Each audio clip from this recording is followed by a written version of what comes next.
దేవుని వాక్యం చదువుకుందాం. నిర్గమకాండం 22వ అధ్యాయం.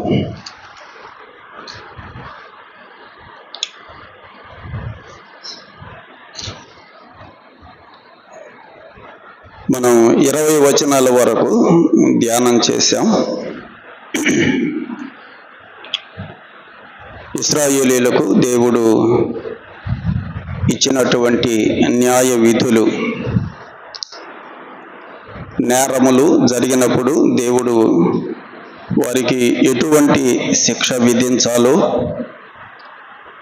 అన్యాయము పొందినటువంటి వారికి దేవుడు ఏ విధంగా న్యాయం చేయాలో ఆ విషయాలన్నీ కూడా తెలియచేశాడు. వాటిలో మనం కొన్ని పాఠాలు నేర్చుకున్నాం.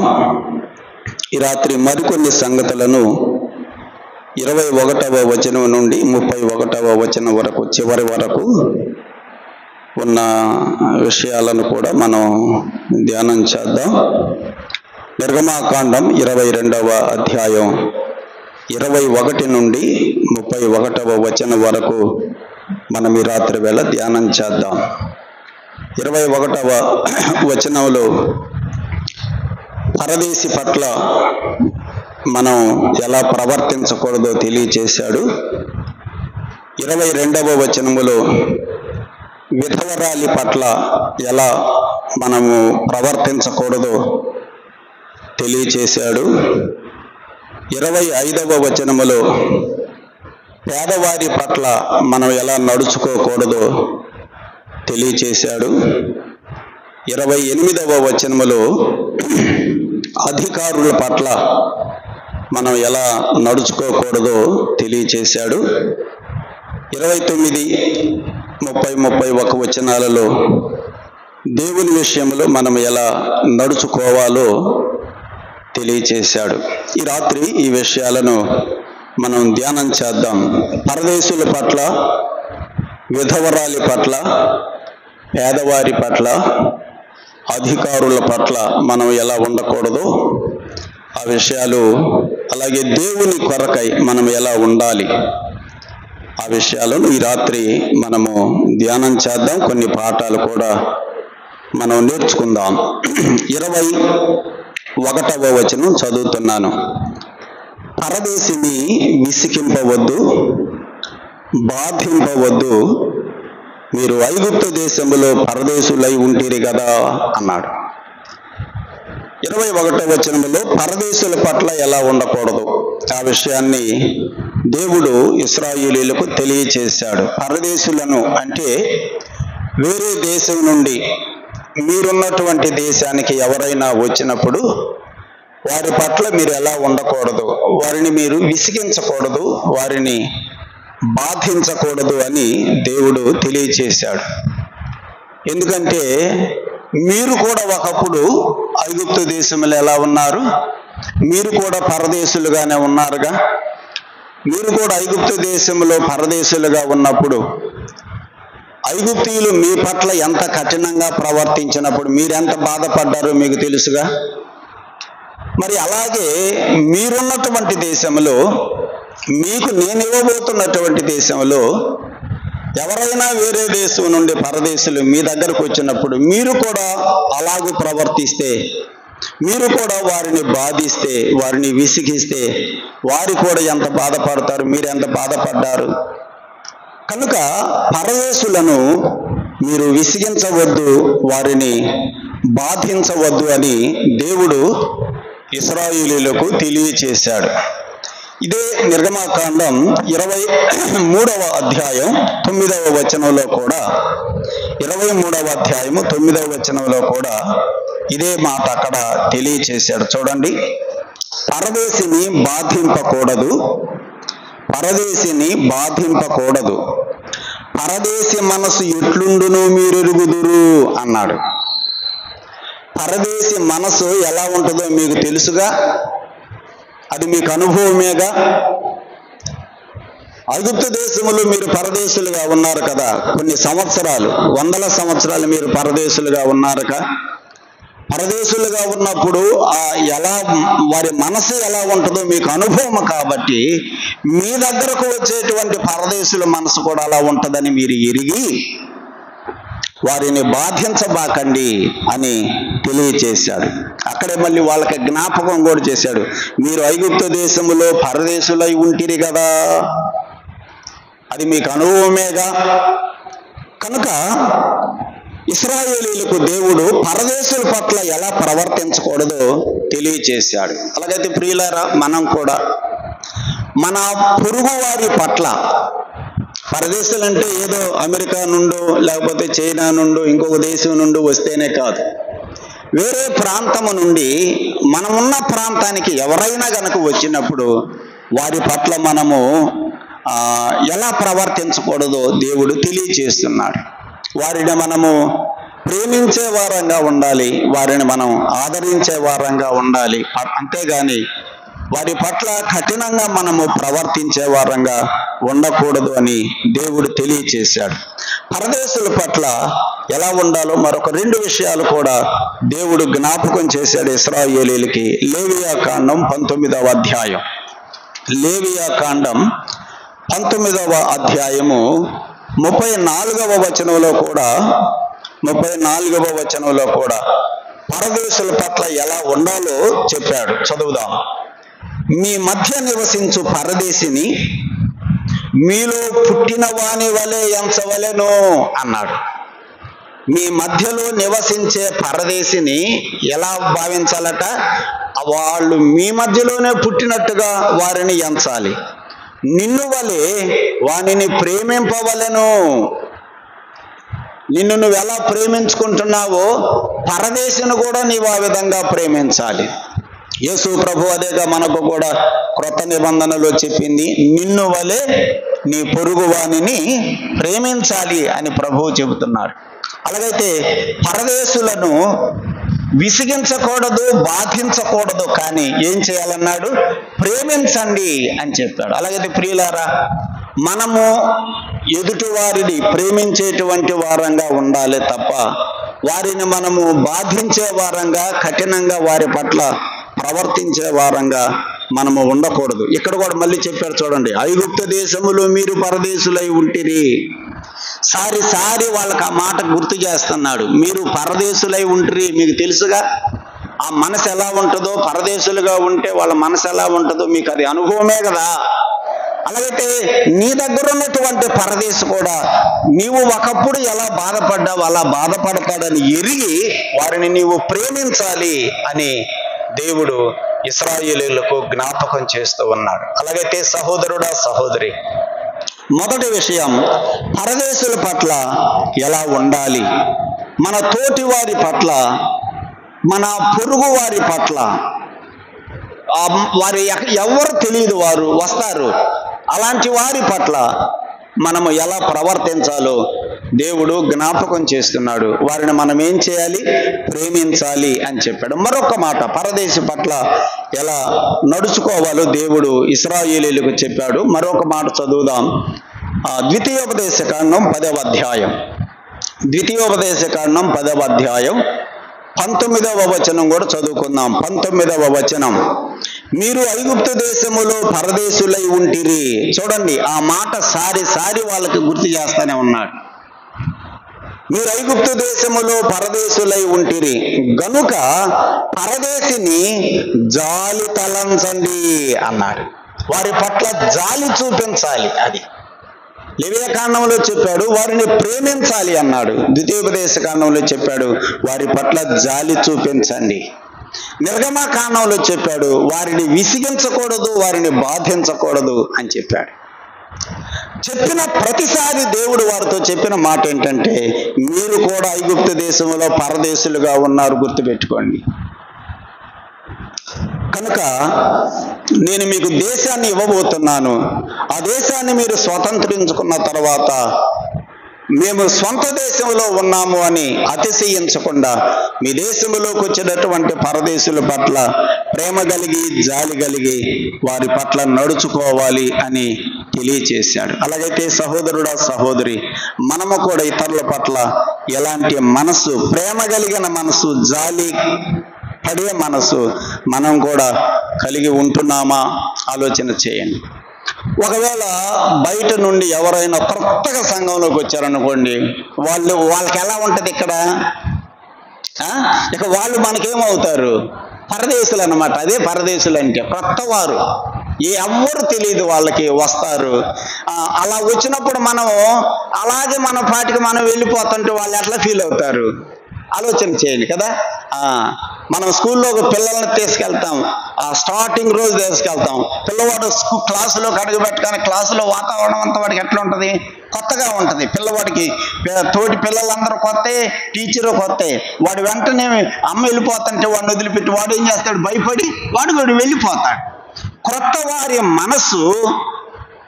వారి మనసు ఇబ్బందికరంగా ఉంటుంది. అలాంటప్పుడు మనం ఏం చేయాలి?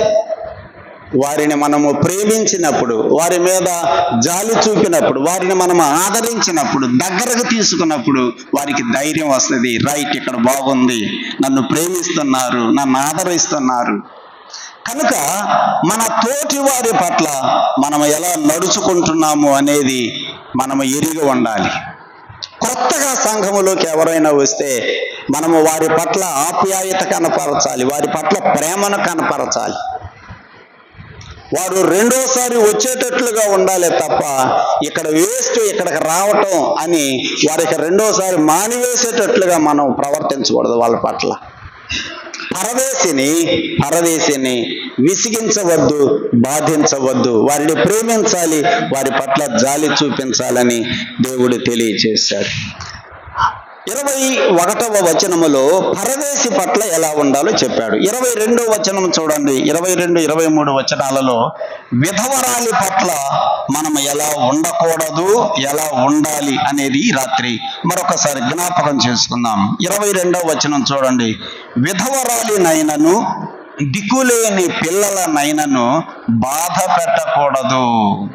వారు నీ చేత ఏ విధముగానైనా బాధ నొంది నాకు మొర్ర పెట్టిన ఎడల నేను నిశ్చయముగా వారి మొర్ర విందును.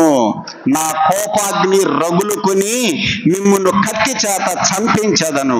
మీ భార్యలు విధవరాని రగుదురు, మీ పిల్లలు దిక్కులేని వారు రగుదురు. చూసారా దేవుడు ఎంత కఠినంగా చెప్పాడు? ఆ మాట చదువుతుంటేనే మనకు అర్థమైపోయింది కదా.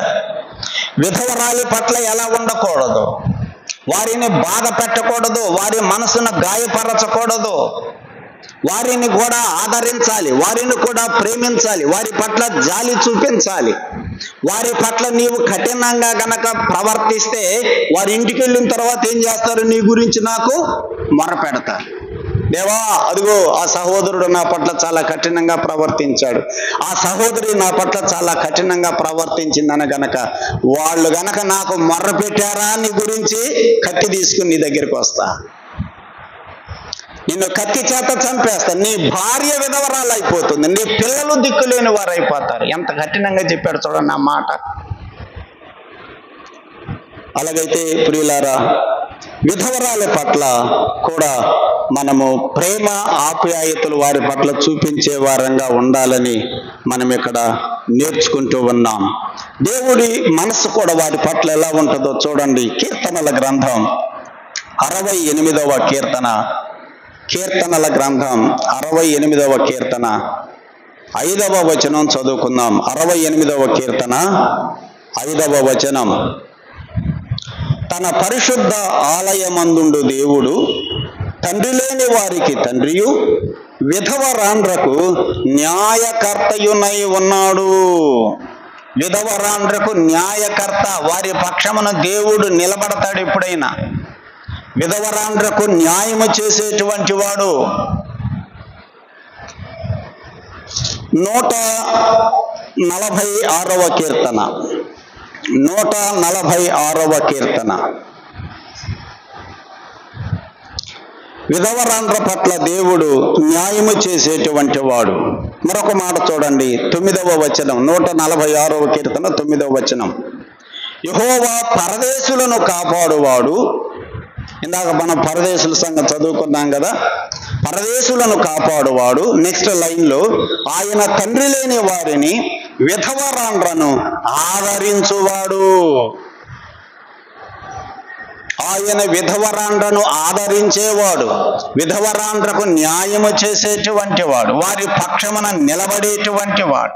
అలాగైతే విధవరాండ్ర పట్ల దేవుని యొక్క మనస్సు ఎలా ఉంటుందో మనము చదువుతున్నాం. అలాగైతే ఆయన పిల్లలమైనటువంటి మనం కూడా అటువంటి వారి పట్ల ఈ మనసే కలిగి ఉండాలి. దేవుడు వారిని ఆదరించినట్లుగా మనం కూడా వారిని ఆదరించాలి. కొత్త నిబంధనలో కూడా యాకోబు పత్రికలో మనం చదువుతున్నాం. యాకోబు కూడా విధవరాండ్ర పట్ల మనం ఎలా ఉండాలో అక్కడ జ్ఞాపకం చేశాడు కదా. మొదటి అధ్యాయం, యాకోబు పత్రిక మొదటి అధ్యాయం 27వ వచనం. తండ్రి అయిన దేవుని ఎదుట పవిత్రమును నిష్కలంకమును అయిన భక్తి ఏదనగా దిక్కులేని పిల్లలను విధవరాండ్రను వారి ఇబ్బందులలో పరామర్శించుట. వారి ఇబ్బందులలో పరామర్శించుట. ఎప్పుడన్నా నీవు విధవరాండ్రను పరామర్శించావా? వారి ఇంటికి వెళ్ళిన అనుభవం నీకుందా? ఆలోచన చేసుకో. సంఘములో లేకపోతే మనము ఎరిగినటువంటి వారు విధవరాండ్రు ఉంటుండగా, వారు ఇబ్బందులు పడుతూ ఉండగా వారి దగ్గరికి వెళ్ళి వారిని మనం పరామర్శించి ఆదరించగలుగుతున్నామా? నిష్కలంకమైన భక్తి ఏది అంటే దిక్కులేని పిల్లలను అలాగే విధవరాండ్రను వారు ఇబ్బందులు పడుతుంటే వారిని పరామర్శించే వారంగా ఉండాలి. అది భక్తి అంటే. కనుక ప్రియులారా, విధవరాండ్ర పట్ల కూడా మనం ఎలా నడుచుకోవాలో దేవుని వాక్యంలో మనం చదువుతున్నాం. ఒకటి, పరదేశుల పట్ల ప్రేమ కలిగి ఉండాలి, జాలిపడాలి, వారిని ఆదరించాలి. అలాగే విధవరాండ్ర పట్ల కూడా మనం అలాంటి మనసు కలిగి ఉండాలి. అయితే క్రొత్త నిబంధనలో విధవరాండ్రను గురించి కొన్ని వచనాలు అపోస్తుడైన పౌలు వ్రాశాడు. క్రొత్త నిబంధనలో ఎలాంటి వారిని విధవరాండ్రగా మనము తలంచాలో, ఎలాంటి వారిని విధవరాండ్రగా తలంచకూడదో కొన్ని విషయాలు పౌలు జ్ఞాపకం చేశాడు. అది మనం తెలుసుకోవలసినటువంటి సత్యం. తిమోతికి పౌలు వ్రాసిన మొదటి పత్రిక చూడండి, 5వ అధ్యాయం 3 నుండి 16 వచనాల వరకు. ఆ వచనాలన్నీ కూడా విధవరాండ్రను గురించే వ్రాశాడు. చూడండి, అక్కడ కొన్ని సత్యాలు పౌలు జ్ఞాపకం చేస్తున్నాడు. తిమోతికి పౌలు వ్రాసిన మొదటి పత్రిక 5వ అధ్యాయము 3వ వచనం. నిజముగా అనాథలైన విధవరాండ్రను సన్మానింపుము. నిజముగా విధవరాండ్రు అంటే నిజం కాకుండా కూడా ఉంటారా ఏంటి విధవరాండ్రు అనే ప్రశ్న వస్తుంది కదా. నిజముగా అనాథలైన విధవరాండ్రను సన్మానింపుము. అలాంటి వారిని సన్మానించాలి. వారు నిజముగా అనాథలైనటువంటి విధవరాండ్రు, అలాంటి వారిని సన్మానించాలి.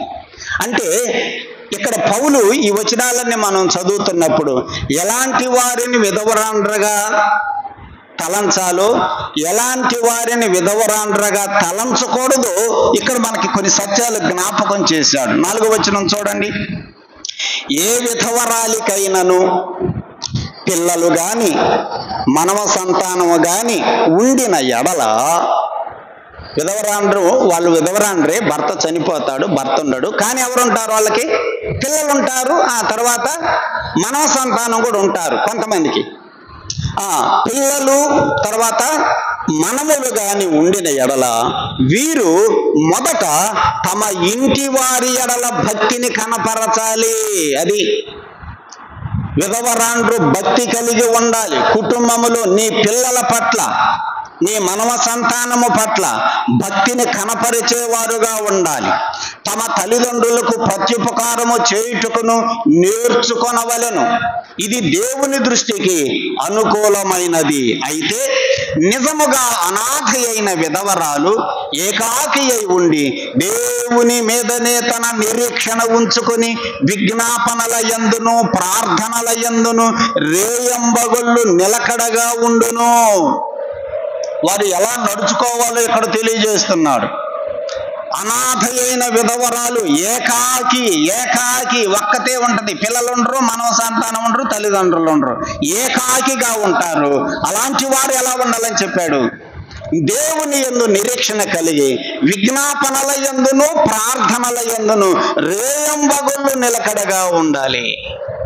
ఇక వాళ్ళు ఎప్పుడు చూసినా ప్రార్థనలోనే సమయం గడుపుతూ ఉండాలి, వాక్య ధ్యానములోనే సమయం గడుపుతూ ఉండాలి. ముసలమ్మ ముచ్చట్లు కాదు, విధవరాండ్రు. మీకు ఈ వచనం చదువుతుంటే ఎవరు గుర్తొస్తున్నారు?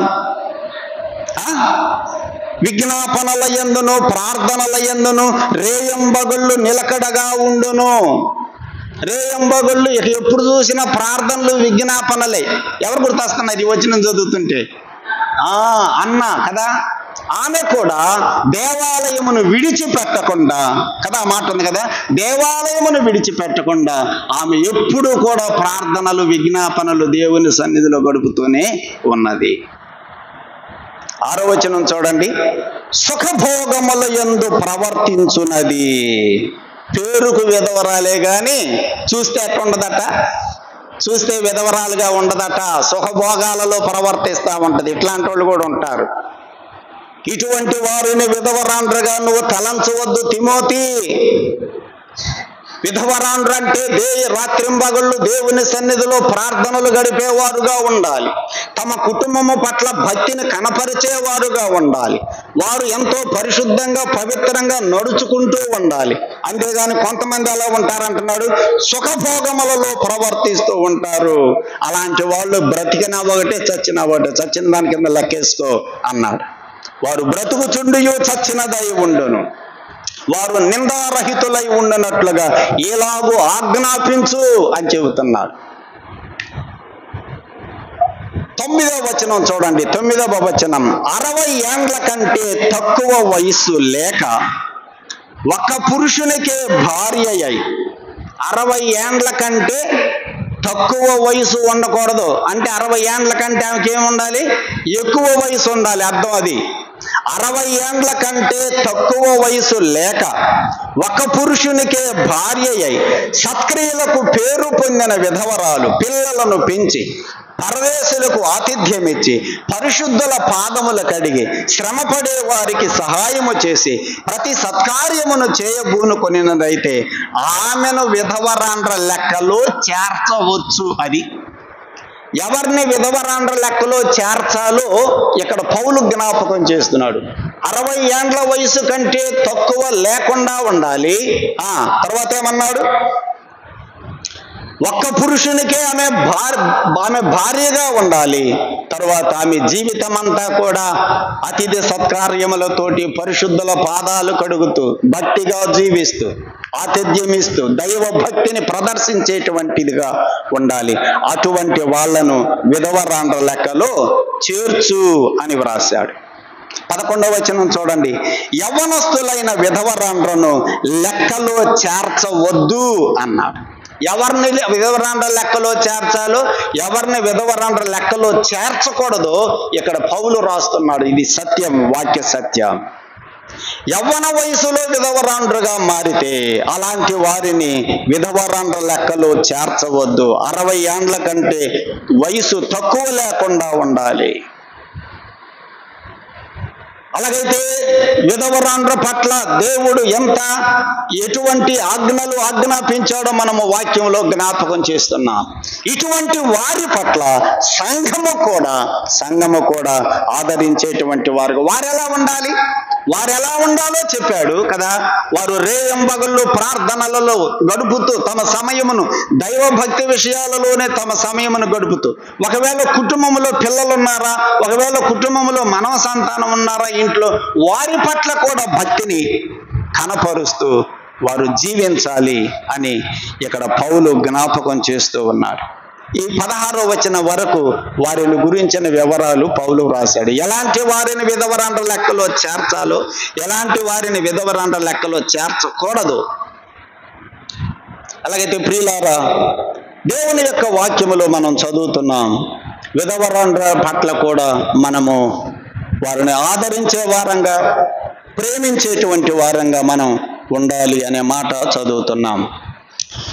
వారి పట్ల మనం కఠినంగా ప్రవర్తిస్తే వారు నాకు గనక మొర్ర పెడితే అన్నాడు, ఆ మాట చెప్పాడు. నాకు మొర్ర పెట్టిన ఎడల నేను నిశ్చయముగా వారి మొర్ర వింటాను. దేవుడు వాళ్ళ పట్ల మనం కఠినంగా ప్రవర్తిస్తే, వాళ్ళు కనుక దేవుడికి ప్రార్థన చేస్తే మన గురించి, ప్రియులారా, దేవుడు తప్పకుండా వాళ్ళ ప్రార్థన విని మనకు దేవుడు శిక్ష విధిస్తాడనే సంగతి మనం ఇక్కడ చదువుతున్నాం. 25వ వచనంలో పేదవారి పట్ల ఎలా నడుచుకోవాలో ఎలా నడుచుకోకూడదో తెలియచేశాడు. చూడండి 25వ వచనం. నా ప్రజలలో నీ యొద్ద ఉండు ఒక బేదవానికి సొమ్ము అప్పు ఇచ్చిన ఎడల వడ్డీకిచ్చు వాని వలె వాని ఎడల జరిగింపకూడదు, వానికి వడ్డీ కట్టకూడదు. నా ప్రజలలో అన్నాడు. ఆ పేదవారు ఎవరి ప్రజలు? వారు నా ప్రజలు. వారు ఇబ్బంది పడుతూ, వారి ఇబ్బందుల్లో ఒకవేళ వారు నీ దగ్గరకు వచ్చి నీ సహాయమును గనక వారు కోరుకుంటే వారికి ఏమన్నాడు? వడ్డీకి ఇచ్చేవానిలాగా వారి పట్ల నువ్వు ఉండకూడదు, వడ్డీకి డబ్బులు ఇవ్వకూడదు. 26వ వచనం. నీవు ఎప్పుడైనా నీ పొరుగు వాని వస్త్రమును కుదువగా తీసుకుని ఎడల సూర్యుడు అస్తమించు వేళకు అది వానికి మరలా అప్పగించుము. ఒకవేళ నీకేదైనా వాళ్ళ వస్తువు తాకట్టు పెట్టి నీ దగ్గర డబ్బులు తీసుకుని వెళితే మళ్ళీ నువ్వు అది ఎప్పుడు ఇవ్వాలి? నువ్వు డబ్బులు ఇస్తేనే నీకు ఇది నేను ఇస్తాను అనకూడదట. సూర్యుడు అస్తమించే వేళకల్లా నువ్వు మళ్ళీ దాన్ని వాళ్ళకి తిరిగి ఇవ్వాలి అని చెప్పాడు. ఎందుకని? వాడు కప్పుకునేది అదే, వాడికి ఉన్నది పాపం అది ఒక్కటే, వాడికి అది అవసరం. ఇక డబ్బులకు వాడికి అవసరమయ్యేది నీకు ఇచ్చాడు అంతే తప్ప వాడి పట్ల నువ్వు కఠినంగా ఉండకూడదు. ఒకవేళ వాడు ఇస్తుంటే నువ్వేమనాలి? పర్వాలేదు, నువ్వు నాకు ఇవ్వక్కర్లేదని డబ్బులు తీసుకుని పని చెప్పాలి. అది దాని అర్థం. వాడు కప్పుకునేది అదే. వాడి పట్ల కూడా, పేదవారి పట్ల కూడా నువ్వు కఠినంగా గనక ప్రవర్తిస్తే, చూడండి ఏమన్నాడు 27వ వచనం. అది వాని దేహమునకు వస్త్రము, వాడు మరి ఏమి కప్పుకొని పండుకొనును? నేను దయగల వాడును, వాడు నాకు మొర్ర పెట్టిన ఎడల నేను విందును అన్నాడు దేవుడు. దేవుడు దయగలవాడు.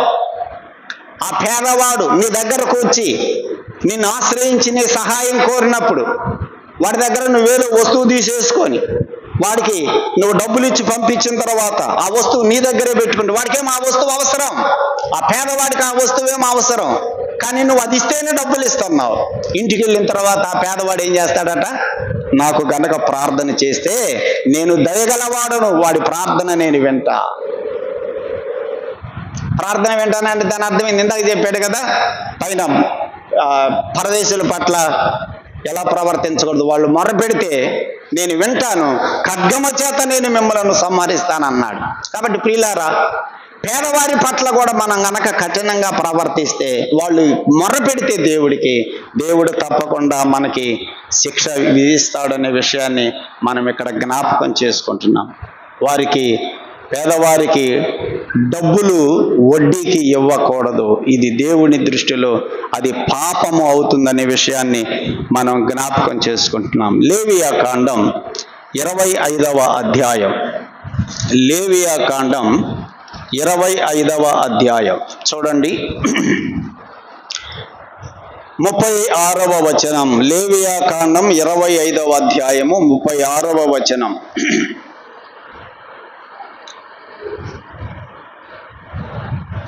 ఆ 35 కూడా చదువుతున్నాను. పరవాసి అయినను అతిథి అయినను నీ సహోదరుడు ఒకడు భేదవాడై నిరాధారుడై నీ వద్దకు వచ్చిన ఎడల నీవు వానికి సహాయము చేయవలెను, అతడు నీ వలన బ్రతకవలెను. నీ దేవునికి భయపడి వాని యొద్ద వడ్డీనైనను తీసుకొనకూడదు. నీ సహోదరుడు నీ వలన బ్రతకాలి, వడ్డీ తీసుకోకూడదు. 37వ వచనం. నీ రోకలు అంటే డబ్బులు, నీ రోకలు వానికి వడ్డీకి ఇవ్వకూడదు, నీ ఆహారమును వానికి లాభమునకు ఇవ్వకూడదు. పేదవాడు నీ వలన బ్రతకాలి. అలాగైతే పేదవారి పట్ల మనము ఎలా ఉండాలో ఎలా ఉండకూడదో ఇక్కడ దేవుని వాక్యంలో మనం జ్ఞాపకం చేసుకుంటున్నాం. పేదవాడు పాపం చాలా అవసరతలలో ఉండి నీ దగ్గరకు వచ్చాడు, చాలా ఇబ్బందులలో ఉండి నీ దగ్గరకు వచ్చాడు. ఏం చేయమన్నాడు? సహాయము చెయ్యి. నీ వలన ఆ పేదవాడు బ్రతకాలి. వాళ్ళ దగ్గర వస్తువులు తీసేసుకొని కుదవ పెడితే ఇస్తాను, తాకట్టు పెడితే ఇస్తాను, బంగారం ఇస్తావా, చైన్ ఇస్తావా, ఇస్తే డబ్బులు ఇస్తాను, ఇంటి కాగితాలు ఏమనుంటే పెడితే నేను డబ్బులు ఇస్తాను, ఇలాంటివి దేవుని పిల్లలు చేయకూడదు. వారి అవసరతలలో ఉండి వారికి సహాయమును కోరినప్పుడు వారికి తప్పకుండా మనం సహాయం చేయాలి. లాభాలకి వడ్డీలకి ఇవ్వకూడదు అని వాక్యంలో మనం చదువుతున్నాం. కీర్తనల గ్రంథం 15వ కీర్తన. కీర్తనల గ్రంథం 15వ కీర్తన మొదటి వచనం. యెహోవా, నీ గుడారములో అతిథిగా ఉండదగిన వాడెవడు? నీ పరిశుద్ధ పర్వతము మీద నివసింపదగిన వాడెవడు? నీ పరిశుద్ధ పర్వతము మీద, దేవుని యొక్క గుడారములో అతిథిగా ఉండదగిన వాడు, పరిశుద్ధ పర్వతం మీద నివసింపదగిన వాడెవడు అంటూ ఆ నివసింపదగిన వాడి లక్షణాలలో ఒక లక్షణం 5వ వచనంలో చెప్పాడు. తన ద్రవ్యమును వడ్డీకి ఇవ్వడు అని చెప్పాడు. పరిశుద్ధ పర్వతము మీద నివసింపదగిన వాడు, దేవుని గుడారములో అతిథిగా ఉండేటువంటి వాడు, పరలోకం చేరేటువంటి వాడు తన ద్రవ్యమును వడ్డీకి ఇవ్వడు అనే మాట వాక్యములో మనం జ్ఞాపకం చేసుకుంటున్నాం. అలాగైతే సహోదరుడా, సహోదరి, 3 విషయాలు ఈ రాత్రి మనం జ్ఞాపకం చేసుకుంటున్నాము.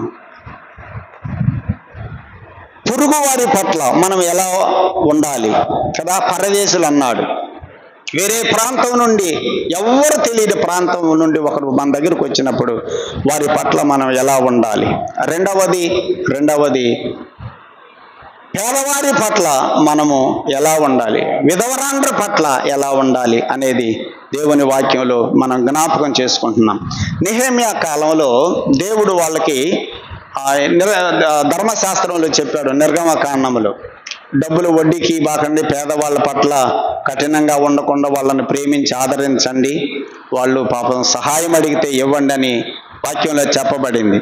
నెహెమ్యా కాలంలో ఈ యూదులు ఎలా ఉన్నారో ఒక మాట చదువుదాం. చూడండి, నెహెమ్యా కాలంలో యూదులు ఎలా ప్రవర్తిస్తే నెహెమ్యా దాన్ని ఎలా సరిచేశాడో మనం చదువుదాం. నెహెమ్యా గ్రంథం 5వ అధ్యాయం చూడండి, మొదటి వచనం. 5వ అధ్యాయం మొదటి వచనం. తమ సహోదరులైన యూదుల మీద జనులు వారి భార్యలు కఠినమైన ఫిర్యాదు చేసి నెహెమ్యా దగ్గరికి కంప్లైంట్ చేశారు. ఎవరి మీద? యూదుల మీద. తమ సహోదరులైన యూదుల మీదనే ఇతర యూదులు వెళ్ళి కఠినమైన ఫిర్యాదు చేశారంట. ఆ కఠినమైన ఫిర్యాదులు కొన్ని విషయాలు అక్కడ వ్రాయబడ్డాయి. వాటిల్లో ఒకటి 7వ వచనం, 6వ వచనం. వారి ఫిర్యాదును ఈ మాటలను నేను వినినప్పుడు మిగుల కోపపడి తిని అన్నాడు. వారి ఫిర్యాదును ఈ మాటలను నేను వినినప్పుడు మిగుల కోపపడి తిని. ఏంటిదా ఫిర్యాదు? 7వ వచనం. అంతలో నాలో నేను యోచన చేసి ప్రధానులను అధికారులను గద్దించి, మీరు మీ సహోదరుల యొద్ద వడ్డీ పుచ్చుకొనుచున్నారు అని చెప్పి వారిని ఆటంకపరచుటకై మహాసమాజమును సమకూర్చి తిని అన్నాడు. ఎవరెవరిని సమకూర్చాడు? ఎవరెవరిని? ప్రధానులను అధికారులను గద్దించి వారిని సమాజముగా సమకూర్చాడట. అంటే ఇక్కడ వడ్డీకి ఇచ్చింది ఎవరని అర్థమవుతుంది? ప్రధానులు అధికారులే వడ్డీకి ఇచ్చారు. అది ఇక్కడ మనం చదువుతుంది కదా. ప్రధానులను అధికారులను గద్దించి మీరు మీ సహోదరుల యొద్ద వడ్డీ పుచ్చుకొనుచున్నారు అని చెప్పి వారిని ఆటంకపరచుటకై మహాసమాజమును సమకూర్చి తిని అన్న. అలాగైతే నెహెమ్యా కాలంలో వాళ్ళు డబ్బులు ఏం చేశారట? వడ్డీకి ఇచ్చారట. ఇచ్చిన వాళ్ళు ఎవరు? అధికారులే, ప్రధానులే.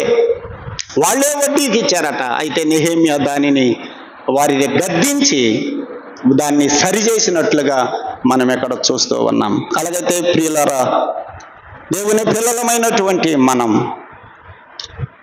కఠినంగా పేదవారి పట్ల కూడా మనము ఉండకూడదు అని ఇక్కడ జ్ఞాపకం చేసుకుంటున్నాం. పరదేశుల పట్ల, విధవరాండ్ర పట్ల, పేదవారి పట్ల. అయితే ఇక్కడ మరొక విషయాన్ని నేను జ్ఞాపకం చేస్తున్నాను. ఏంటంటే, ఇందాక మన విధవరాండ్రను గురించి చదువుకున్నాం కదా, ఎలాంటి వారిని విధవరాండ్ర లెక్కలో చేర్చాలి, ఎలాంటి వారిని విధవరాండ్ర లెక్కలో చేర్చకూడదో మనం విన్నాం కదా. 60 సంవత్సరాల కంటే తక్కువ వయసు ఉండకూడదు, యవ్వన ప్రాయంలో ఉన్నటువంటి వారిని లెక్కలో చేర్చొద్దని విన్నాం.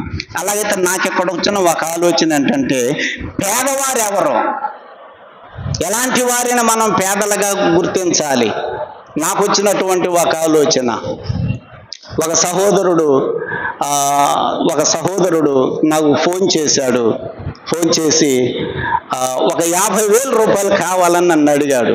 ఎందుకు అని అంటే, పిల్లలను స్కూల్లో చేర్పించాలన్నాడు. పిల్లల్ని ఏం చేయాలి? స్కూల్లో చేర్పించాలి. నువ్వు చేసే పని ఏంటంటే ఎక్కువ ఆదాయం లేని పని చేస్తున్నాడు. నేనేం సలహా ఇచ్చానంటే, గవర్నమెంట్ స్కూల్స్ బాగున్నాయి కదా, నువ్వు అందులో ఎందుకు చేర్చకూడదు? నీ స్థితి సరిగా లేదు, నువ్వు కష్టపడుతున్నావు, నీకు వచ్చే ఆదాయం తక్కువ, నువ్వేం చేయాలి అటువంటిప్పుడు? నేను ఎందుకు ఈ మాట చెబుతున్నానంటే, ఎటువంటి వారిని మనము పేదలుగా గుర్తించి వారికి సహాయం చేయాలనేది నేను జ్ఞాపకం చేస్తాను.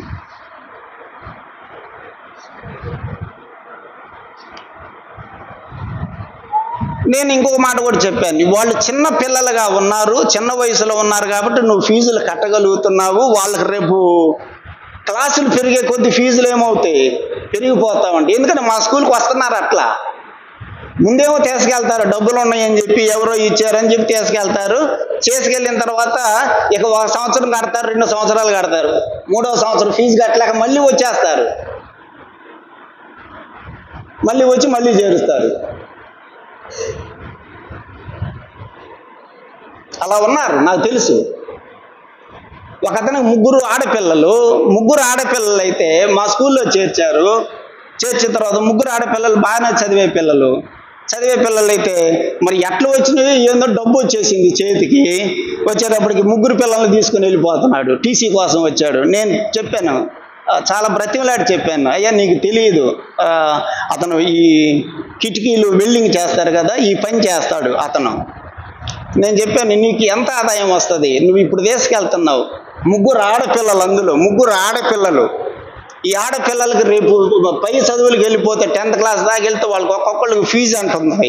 ఆలోచన చేయి. గవర్నమెంట్ స్కూల్స్లో చక్కగా చదువు చదువుతున్నారు, ఉచితంగా పుస్తకాలు ఇస్తున్నారు, యూనిఫామ్ ఇస్తున్నారు, చక్కగా ఉంది.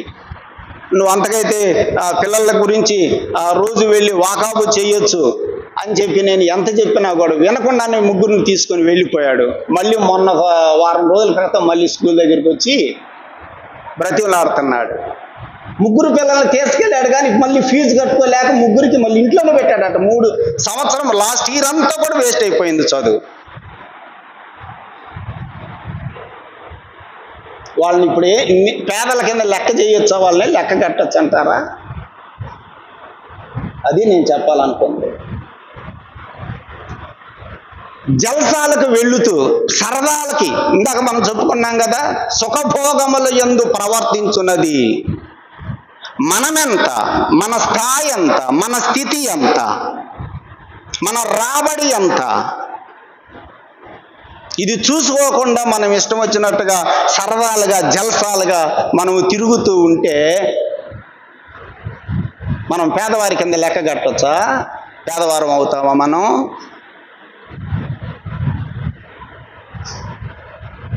ఆలోచన చేయండి.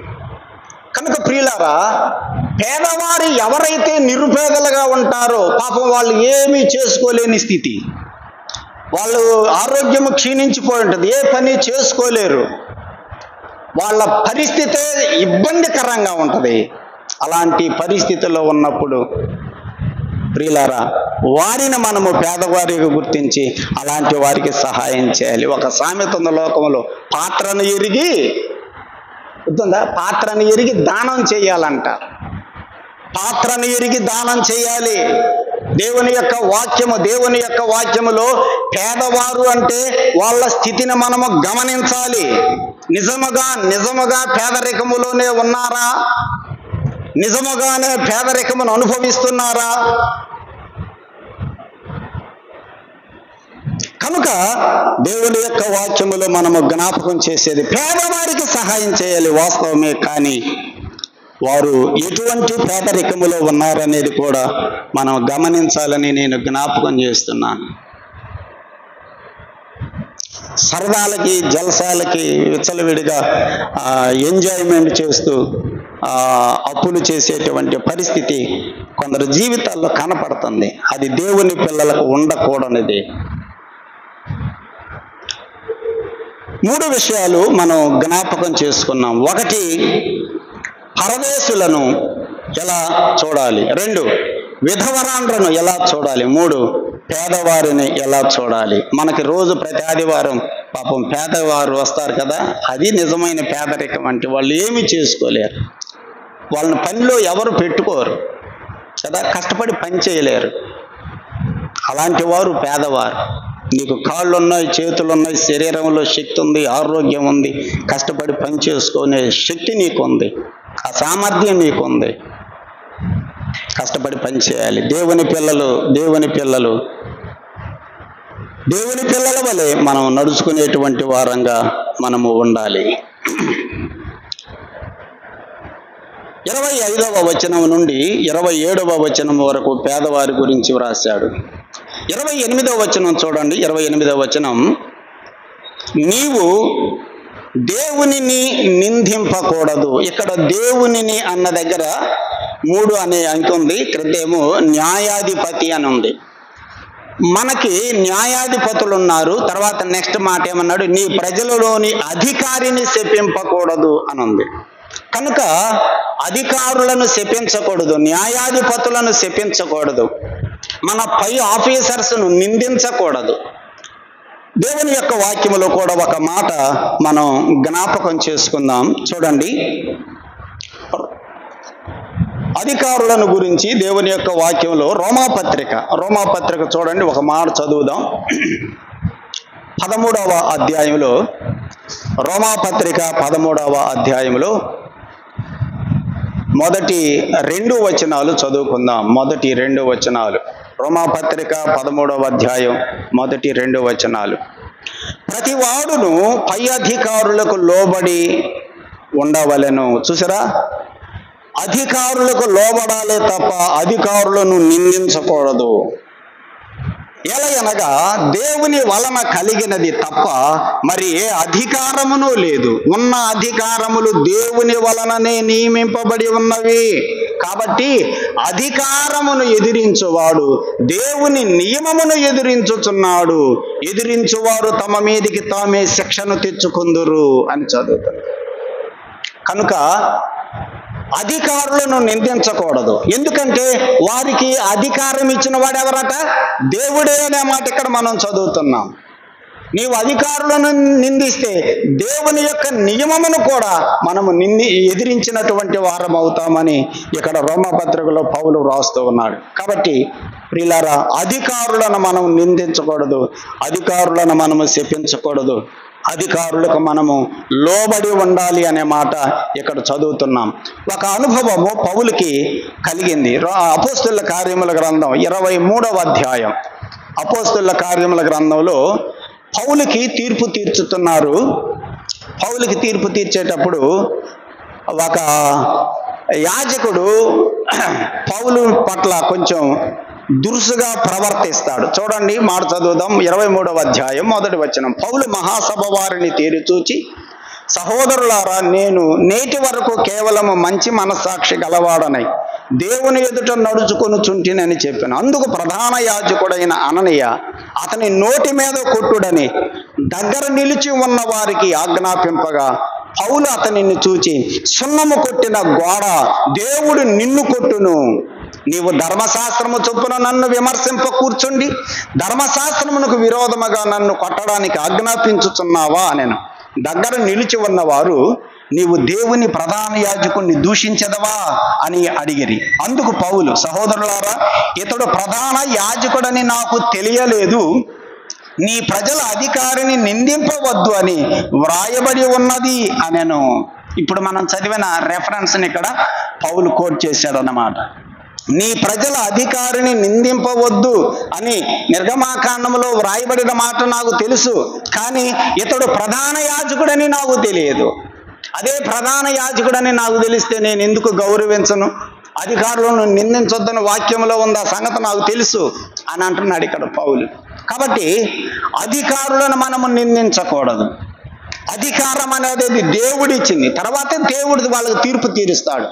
వాళ్ళు చెడ్డవారు అయితే అవ్వచ్చు, కనుక అధికారుల పట్ల కూడా మనము వారికి లోబడి మనము నడుచుకునేటువంటి వారంగా మనము ఉండాలి అని ఇక్కడ మనం చూస్తున్నాం. అలాగే ఇప్పుడు 21 నుండి 28 వచనాల వరకు 4 విషయాలు చూసాం. 1 పరదేశుల పట్ల, 2 విధవరాండ్ర పట్ల, 3 పేదవారి పట్ల, 4 అధికారుల పట్ల మనం ఎలా ప్రవర్తించాలి, ఎలా ప్రవర్తించకూడదు అనే విషయాలు మనం ఇక్కడ జ్ఞాపకం చేసుకున్నాం. తర్వాత 29వ వచనం నుండి 31వ వచనం వరకు దేవుని కొరకై ఎలా ఉండాలి అనేది కూడా చెప్పాడు. చదువుదాం. 29వ వచనం, నీ మొదటి సస్య ద్రవ్యములను అర్పింపడానికి తడవు చెయ్యకూడదు అన్నాడు. దేవుని విషయంలో ఇప్పటి వరకు 4 విషయాలు చూసాం. ఇప్పుడు దేవుని విషయంలో మనం ఎలా ఉండకూడదు. ఎలా ఉండకూడదట? దేవునికి నీవేదైనా అర్పించాలంటే అర్పించే విషయంలో ఆలస్యం చేయకూడదు. తడవు చేయకూడదంటే ఆలస్యం చేయకూడదు, అది దాని అర్థం. ఆలస్యం చేయకూడదు. తప్పకుండా నీవు దేవునికి అర్పించమని దేవుడు నీకు ఆజ్ఞాపించినప్పుడు ఆలస్యం చేయకుండా నువ్వు దేవుడికి ఇవ్వాల్సిందే. మనకి అబ్రహాము చాలా మంచి ఉదాహరణగా కనిపిస్తాడు. దేవుడికి ఇచ్చే విషయంలో, దేవుడు ఏది అడిగితే అది చేసే విషయంలో ఏ మాత్రము తడవు చేసేవాడు కాదు అబ్రహాం. దేవుడు ఒక పని గనక అబ్రహాముతో చెప్పాడు అంటే అది వెంటనే చేసేస్తాడంతే, అది వెంటనే చేస్తాడు. హాగరుని పంపించేసేయి అన్నాడు ఒకసారి దేవుడు కదా. వాళ్ళిద్దరూ గొడవలాడుతుంటే, శారా హాగర్ ఇద్దరు గొడవలాడుతుంటే హాగరుని పంపించేసేయి అన్నాడు. ఇంకేమైనా మాట్లాడాడా? ఏం మాట్లాడాలి? వెంటనే నీళ్ళ తిత్తిని పెట్టి ఆ పిల్లోడిని ఇచ్చేసి ఇష్మాయిల్ని ఇచ్చేసి ఇద్దరిని కూడా పంపించి వేశాడు. దేవుడు చెప్పాడంటే అది వెంటనే చేసేస్తాడు, ఆలస్యం చేయడు. ఇక దేవుడితో ఆర్గ్యుమెంట్లు కూడా చేయడు. ఏంది దేవా, ఈ నాకు పుట్టిన కొడుకు కదా, ఈ పిల్లోడిని పంపించేసేయమంటావా, నేను ప్రేమగా ఇంతకాలం పెంచుకుంటూనే అని ఇక దేవుడితో మాట్లాడేవాడు కాదు. సోదరుడా సోదరి, నీవు నేను దేవుడు మనకు ఆజ్ఞాపించిన విషయాలలో తడవు చేస్తున్నామా, ఆలస్యం చేసే వరంగా ఉంటున్నామా?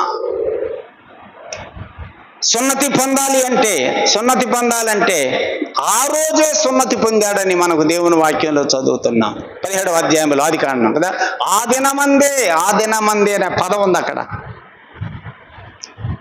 నీ కుమారుణ్ణి బలి ఇవ్వాలని దేవుడు చెబితే తెల్లవారుగానే తీసుకుని బలి చేశాడు. కాబట్టి దేవుడు మనకి ఏది చెప్పాడో దేవుని విషయాలలో మనము తడవు చేయకూడదు. అబ్రహాము తడవు చెయ్యని వాడుగా కనపడతంటే లోతు తడవు చేసేవాడుగా కనపడతాడు. ఒక మాట చూడండి, లోతు గురించి చదువుదాం. 19వ అధ్యాయం ఆదికాండము 19వ అధ్యాయంలో 16వ వచనం, దేవదూతలు వచ్చి మేము ఈ సొదొమ గొమొర్రా పట్టణాలని నాశనం చేయబోతున్నాము, కాబట్టి నీవు త్వరగా నీ భార్యని పిల్లల్ని తీసుకొని వెళ్ళిపో అని చెబితే లోతు ఏం చేశాడో చూడండి. 15వ వచనం, తెల్లవారినప్పుడు ఆ దూతలు లోతును త్వరపెట్టి, లెమ్ము, ఈ ఊరి దోష శిక్షలో నశించిపోకుండా నీ భార్యను, ఇక్కడ ఉన్న నీ 2 కుమార్తెలను తీసుకుని రమ్మని చెప్పారు. అతడు తడవు చేశాను. దూతలు ఏం చేశారు? త్వరపెట్టారు కదా. 15వ వచనంలో ఆ పదం చదువుతున్నాం. లోతును త్వరపెట్టారు. వాళ్ళు త్వరపెట్టినప్పుడు నీవు కూడా త్వరపడాలి కదా. కానీ లోతు ఏం చేశాడట? అతడు తడవు చేశాను అని చదువుతున్నాను. అబ్రహాము తడవు చేసేవాడు కాదు. దేవుడు ఒక పని చెబితే వెంటనే చేసేవాడు. అలాగైతే మనం ఎలా ఉంటున్నాం? దైవ కార్యాలలో తడవు చేసే వారంగా ఉంటున్నామా? వెంటనే వెంటనే వెంటనే చేసేటువంటి వారంగా మనం ఉంటున్నామా? ఆలస్యం చేయకూడదు ప్రియులారా. పౌలుతో కూడా అననీయ చెప్పిన మాట మనం అపోస్తుల కార్యముల గ్రంథంలో చదువుతాం. తడవు చేయకుండా లేచి బాప్తిస్మము పొందు అని అంటాడు. తడవు చేయకుండా లేచి బాప్తిస్మం తీసుకో. కాబట్టి దైవ కార్యాలలో మనము ఆలస్యం చేసే వారంగా ఉండకూడదు, తడవు చేసే వారంగా ఉండకూడదు. అయితే ఇక్కడ ఏమి అర్పించే విషయంలో తడవు చేయకూడదని చెప్పాడు. 29వ వచనం, నీ మొదటి సస్య ద్రవ్యములను అర్పింప తడవు చేయకూడదు. మొదటి సస్య ద్రవ్యములను దేవుడికి ఇచ్చేవి ఎలా ఉండాలట? దేవుడికి ఇచ్చేవి ఎలా ఉండాలి? మొదటివే ఇవ్వాలి. మొదటి ధాన్యం సస్య ద్రవ్యములను అంటే మొదటి ద్రవ్యములను సస్య ద్రవ్యములను మొదటి భాగమును దేవుడికి ఇవ్వాలి. మొదటివి ఆ పదం మనం గమనించాలి. మొదటిది దేవుడికి ఇవ్వాలి, మొదటి స్థానం దేవుడికి ఇవ్వాలి.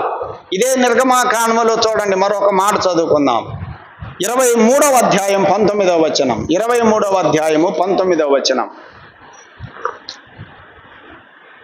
నీ భూమి ప్రథమ ఫలములలో మొదటి వాటిని దేవుడైన యెహోవా మందిరమునకు తేవలను.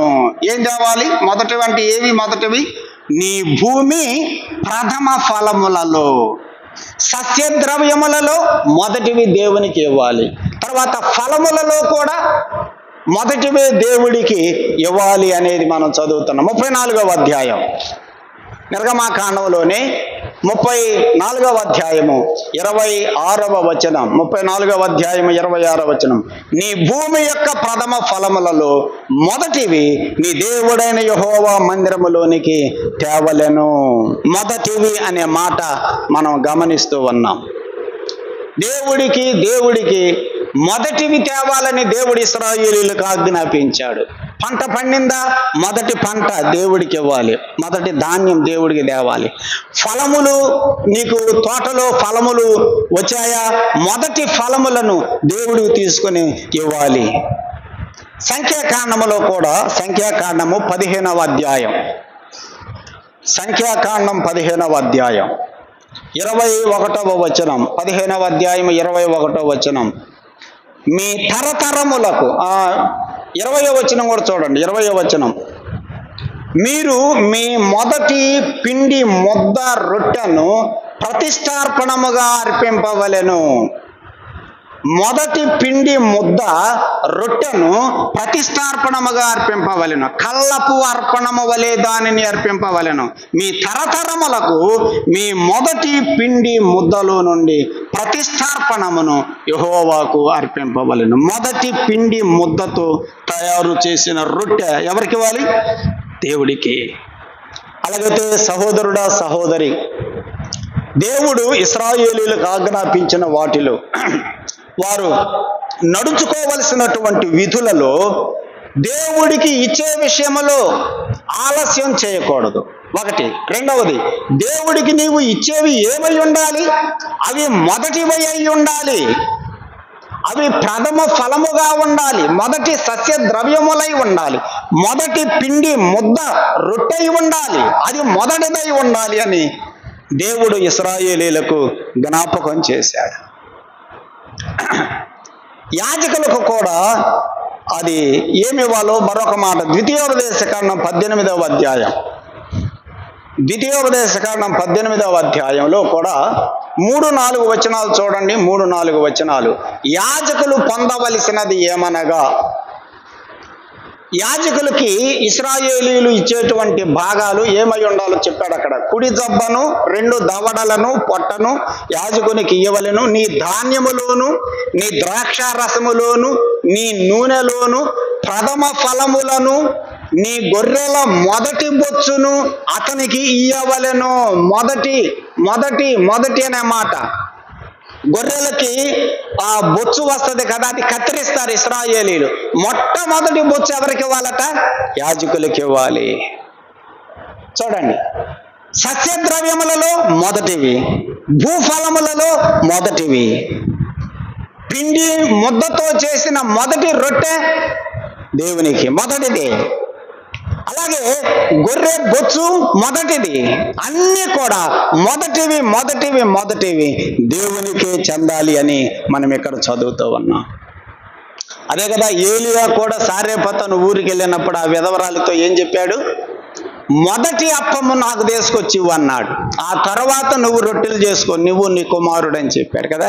మొదటి అప్పము నాకు తెచ్చి ఇవ్వాలి. అలాగైతే ఈ వాక్యము వింటున్నటువంటి మనం కూడా మొదటిది మొదటిది మొదటిది ఎవరికి ఇవ్వాలి? మనం చెప్పండి, దేవుడికి. దేవుడికి మొదటి స్థానం నీవు దేవునికే ఇస్తున్నావా? మొదటి స్థానం దేవునికి ఇవ్వగలుగుతున్నావా?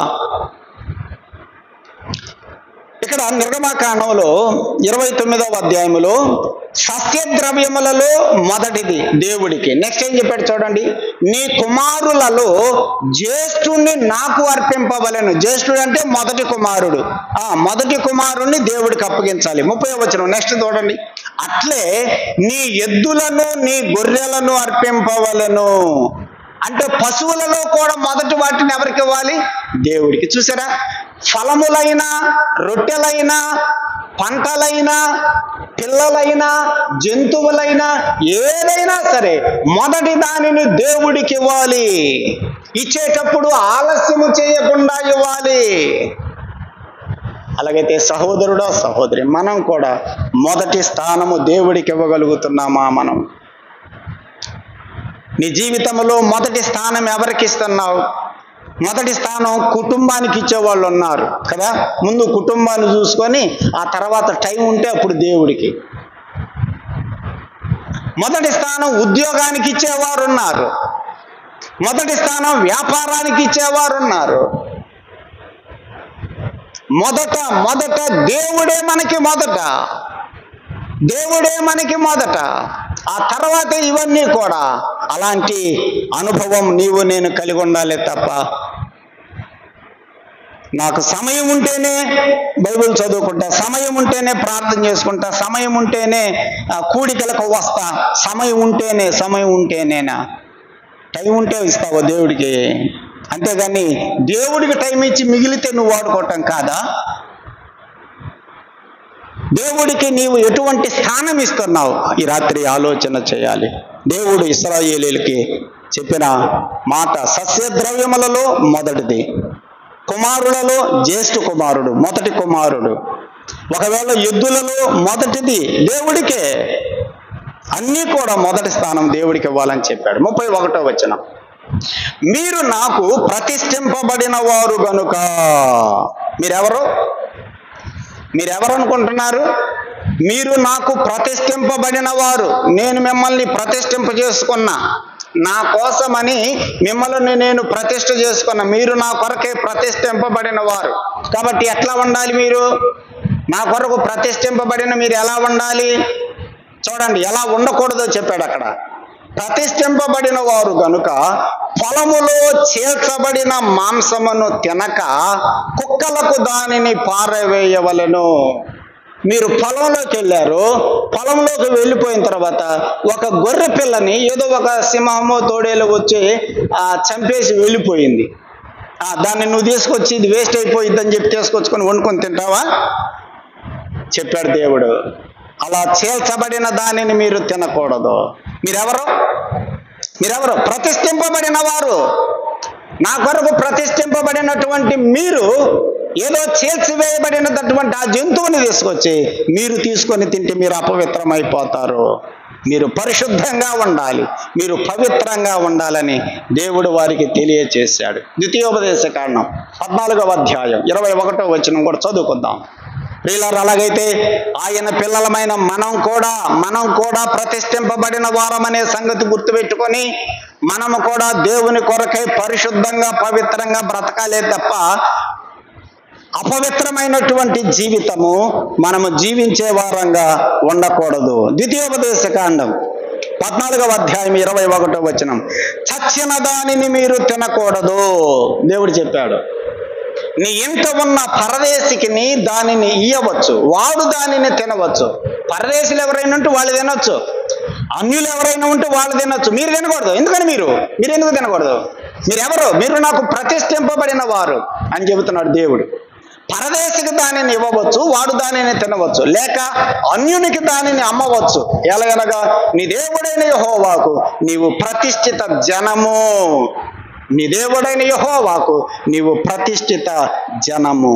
కాబట్టి ప్రియులారా, మనము కూడా దేవుని కొరకై ప్రతిష్ఠింపబడినటువంటి వారు. దేవుడు మనల్ని ఎంచుకున్నాడు. ద్వితీయోపదేశకాండం 7వ అధ్యాయంలో ఆ మాట ఉంది చూడండి.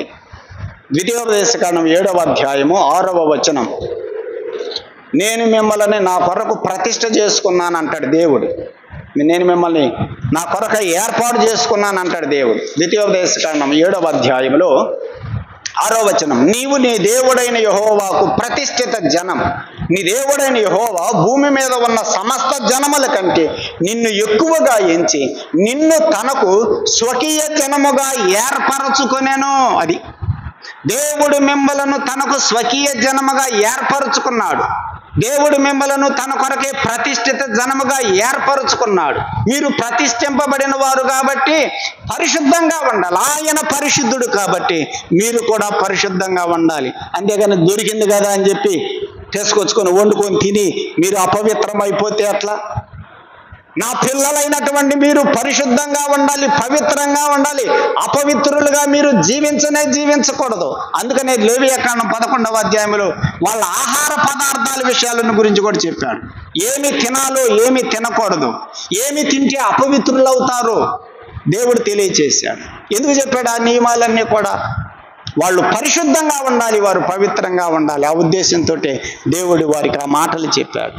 ఇవి తింటే మీరు అపవిత్రమైపోతారు, ఇలా చేస్తే మీరు అపవిత్రమైపోతారు. కాబట్టి ఇట్లా మీరు చేయకూడదు.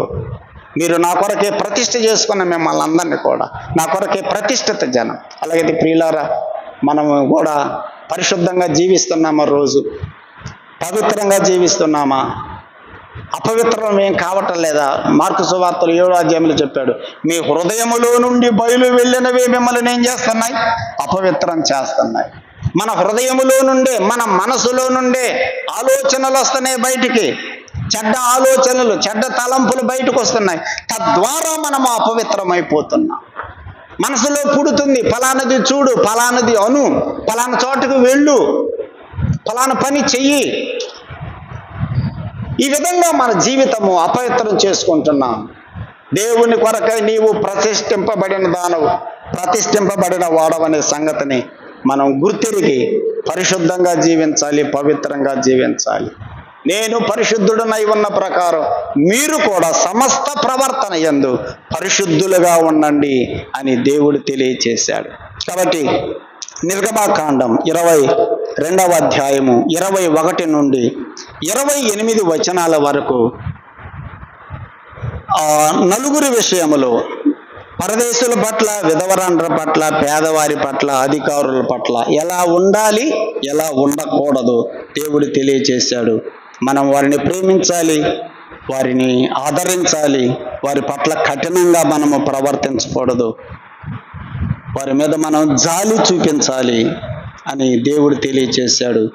మన వలన గనక వాళ్ళు ఏదైనా బాధపడి మన గురించి వాళ్ళు ప్రార్థన చేస్తే దేవుడు వారి ప్రార్థన విని దేవుడు మనల్ని శిక్షిస్తాడని కూడా తెలియచేశాడు. అలా ఉండవద్దు. 29, 30, 31 3 వచనాలలో ఆయన పిల్లలమైన మనం ఆయన పట్ల ఎలా ఉండాలో తర్వాత 3 వచనాలలో దేవుడు తెలియచేశాడు. నా కొరకై మీరు ఇచ్చేవి ఆలస్యంగా ఇవ్వవద్దు, తడవ చేయొద్దు. ఇచ్చేవి కూడా నాకు మీరన్నీ వాడుకొని మిగిలింది తీసుకొచ్చి నాకు ఇస్తారేమో, అట్లా నాకొద్దు, నాకు మొదటిదే నాకు ఇవ్వాలి అని దేవుడు తెలియచేశాడు. కాబట్టి దేవునికి మనం ఇచ్చే విషయంలో ప్రథమ స్థానం, మొట్టమొదటి స్థానం మనము దేవుడికి ఇచ్చేటువంటి వారంగా మనం ఉండాలి. మనము ప్రతిష్ఠింపబడిన వారము అనే సంగతి గుర్తుపెట్టుకొని అపవిత్రమైన జీవితం, అపరిశుద్ధమైన జీవితం, అసహ్యకరమైన జీవితం మనం జీవించకుండా జాగ్రత్త పడదాం. దేవుడు అలాంటి జీవితం మనకి అనుగ్రహించినట్లుగా మనం ప్రభు సన్నిధిలో ప్రార్థన చేద్దాం. ప్రార్థన. పరిశుద్ధుడు అయిన మా ప్రియ తండ్రి, నీ కొరకై మమ్మలను ప్రతిష్ఠ చేసుకున్నావు. మేము ప్రతిష్ఠింపబడిన వారం. లోకములో ఎంతో మంది ఉన్నారు, కానీ మమ్మలను నువ్వు ఏర్పరచుకున్నావు, నువ్వు కోరుకున్నావు. నీ కుమారుని రక్తము ద్వారా మమ్మల్ని పరిశుద్ధపరిచి పవిత్రపరిచి నీ సొత్తుగా, నీ స్వకీయ జనముగా మమ్మలను చేసుకున్నావు. అలాంటి మేము ఎలా ఉండాలో నీ వాక్యములో తెలియచేశావు. ఈ రాత్రి ఆ మాటలు విన్నాం. అలాగ నడుచుకోవడానికి మాకు సహాయం చేయండి ప్రభువా. ఏ విధముగానైనా మేము అపవిత్రం కాకూడదు, పరిశుద్ధంగా ఉండాలి. పరిశుద్ధులుగా ఉండటకే మమ్మల్ని నువ్వు పిలిచావు. అలాంటి కృప మాకు ఇవ్వండి ప్రభువా. మొదటి స్థానం నీకే ఇవ్వాలి మా జీవితంలో. ఇశ్రాయేలీయులు ఏది మీకు అర్పించినా మొదటిది తెచ్చివ్వాలని చెప్పావు. అలాగే మా జీవితంలో కూడా ప్రభువా మొదటి స్థానం మీకే ఇవ్వాలి, తడవ చేయకుండా ఇవ్వాలి. నీ విషయాల్లో మేము ఆలస్యం చేయకూడదు ప్రభువా. అలాంటి మనసు మాకు దయచేయమని ప్రార్థన చేస్తున్నాం. అలాగే ప్రభువా పొరుగు వారి పట్ల మేము ఎలా ఉండాలో కూడా చెప్పావు. ప్రేమించమన్నావు, ఆదరించమన్నావు, జాలి చూపించమన్నావు. వారి పట్ల కఠినంగా ఉండకూడదని చెప్పావు దేవా. అలాంటి మనసు మాకు దయచేయమని ప్రార్థన చేస్తున్నాం. వాక్యం విన్న మీ బిడ్డలందరినీ కూడా దీవించండి. పేదవారి పట్ల, విధవరాండ్ర పట్ల దేవా నువ్వు ఎటువంటి మనసు కలిగి ఉంటావో చదువుతున్నాం. వాళ్ళని ఆదరించేవాడవని, వారికి న్యాయం చేసే దేవుడవని, వారి పక్షమున వ్యాజ్యమాడతానన్నావు, వారి మీద దయ చూపిస్తానన్నావు, నేను దయగలవాడను అని చెప్పావు దేవా. నీ బిడ్డల పట్ల నువ్వు అలాంటి కృప అనుగ్రహించమని కూడా ప్రార్థన చేస్తున్నాం. సహాయం చేయండి. రేపు ఉదయకాలం వివేహాంత్కి సర్జరీ చేయబోతూ ఉండగా మీ సన్నిధిలో ప్రార్థన చేస్తున్నాం ప్రభువా. దేవా ఎంతో కాలం నుంచి ఆ బిడ్డ ఆ స్థితిలో ఉన్నాడు. నీవు ఎరిగిన దేవుడవు. డాక్టర్స్ నాయన మరి రేపటి దినాన ఆ బిడ్డకు సర్జరీ చేయబోతున్నారు. తోడుగా ఉండయ్యా. డాక్టర్లు వైద్యము మాత్రమే చేస్తారు నాయనా. నడకిచ్చే దేవుడవు నీవే, నడిపించే దేవుడవు నీవే. నీ పాదాలను పట్టుకుని బ్రతిమలాడుతున్నాం. ఆ బిడ్డకు కనికరం చూపించండి. నువ్వు కనికరపడే దేవుడు. ఇప్పుడే చదువుకున్నావు, నేను దయగలవాడను అన్నావు కదా ప్రభువా. అయ్యా నాయన ఆ బిడ్డ పట్ల దయ చూపించు. డాక్టర్లకు మంచి జ్ఞానమును, తెలివినివ్వండి. ఆపరేషన్ చేసేటప్పుడు ఏ పొరపాటు వాళ్ళు చేయకుండా దేవా, వాళ్ళు మాలాంటి మనుషులే పొరపాట్లు చేస్తారు, కానీ ఆ సమయంలో నీవే వారికి తోడుగా ఉండయ్యా. నీ దూతలు మాకు తోడుగా ఉంటారని, మా చుట్టూ నీ దూతలు ఉంటారని వాక్యంలో చదువుతున్నా ప్రభువా. సహాయం చేయండి. ఆపరేషన్ సక్సెస్ కావాలని మేము ప్రార్థన చేస్తున్నాం. దయ చూపించండి. అలాగే నాయనా మరి అంటే వాళ్ళ కుమారుడు కూడా గుజరాత్లో జాయిన్ అవ్వటానికి వెళుతున్నాడు. ఆ బిడ్డ ప్రయాణంలో కూడా తోడుగా ఉండండి. జాబులో తోడై ఉండి సహాయం చేయమని ప్రార్థన చేస్తున్నాం.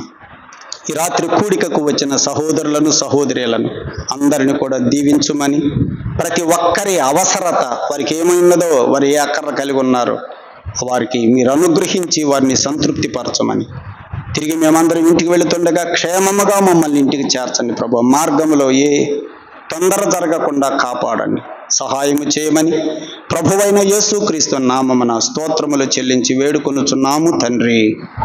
ఆమేన్. ప్రియులారా, రేపు ఉదయకాలం వివేహాంత్కి సర్జరీ చేస్తారు. తెనాలి దగ్గర ఒక హాస్పిటల్లో అడ్మిట్ చేశారు. రేపు ఉదయకాలం సర్జరీ చేస్తారు కనుక అందరూ దయచేసి మీ వ్యక్తిగత ప్రార్థనలో జ్ఞాపకం చేసుకోవాలని మనవి చేస్తున్నాం. అలాగే కృపమ్మ ఆంటీ వాళ్ళ కుమారుడు కూడా ఇదివరకు షోలాపూర్లో జాబ్ చేసేవాడు, ఇప్పుడు గుజరాత్కి ట్రాన్స్ఫర్ అయింది. ఈ రాత్రి ప్రయాణం చేస్తున్నాడు. క్షేమకరమైన ప్రయాణం కూడా ప్రభు అనుగ్రహించినట్లుగా ప్రార్థించి కూడిక ముగించబడింది. అందరికీ వందనాలు.